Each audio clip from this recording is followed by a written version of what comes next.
So you have two practice quizzes, right?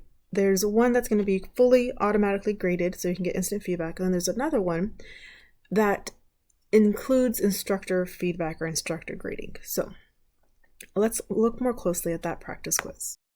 Okay, you can click to edit it just like any other page or assignment. When you come down here to quiz type, you have practice quiz, graded survey, ungraded survey. This one's a practice quiz. We'll have another video for different types. You see many options here. You can also give someone extra time, so you can assign to specific students if you need to. But to grade it is a little bit trickier. So it's not going to be in the grades like it would normally appear. For the teacher view, in order to see what the students responded, you're going to click the three dots, show student quiz results.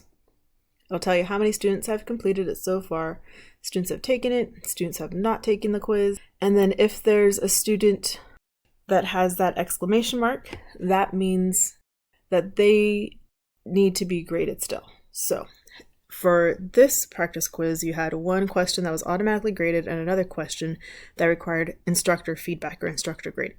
So let's open that.